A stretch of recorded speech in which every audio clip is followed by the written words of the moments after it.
ओम शांति। आज हूँ 27/2/26 प्रातः मुरली। ओम शांति। ओम शांति। बापदादा मधुबन मीठे बच्चे मीठे बाबा तुम्हें मैंने यही कब्रस्तान अर्थात श्मशान भूमि को परिस्तान अर्थात स्वर्ग रे परिणत करुच। सेथिपाई तुमर यही पुराणा दुनिया कब्रस्तान प्रति संपूर्ण वैराग्य आसवा उचित। ताले बाबा कहते यहाँ हूँ कब्रस्तान है पुराणा दुनिया।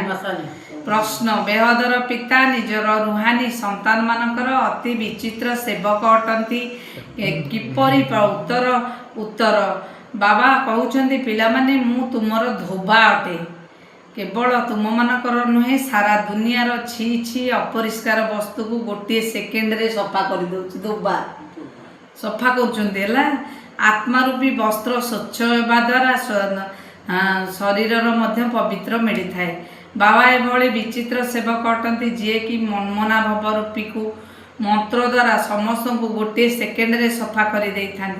ओम शांति। ओम शांति। ओम शांति अर्थ बाबा पिला मानक बुझाउछंती। अहम आत्मा अर्थात मु आत्मा मोर स्वभाव है शांत। शांतिधाम जीवाई गोटे पुरुषार्थ करने को पड़ी न थाए। आत्मा स्वयं शांति रूपक शांति स्वरूप शांतिधाम निवासी।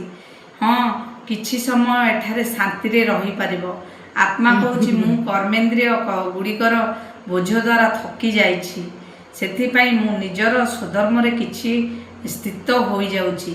शरीर ठारू अलगा हो जाउछि किंतु कर्म तो करने को ही हेबो। शांति रे केते समय बसी रहबो। आत्मा कहूँ मु शांति देशर निवासी अटे। मु आत्मा अविनाशी मोर शरीर विनाशी। आत्मा ही पावन एवं पतित होइथाए। ताला आत्मा ता कौन हुए पतित हुए एवं पावन अपवित्र आ पवित्र। सत्य जुगरे पंचतत्व मध्य सत्व प्रधान थाए।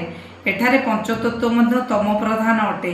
सुनारे खाद मिसिबा द्वारा सुना पतित हो जाए पुणी ताकू सफा करने निआरे पका जाए। सेहिपरि यार नाम जोग।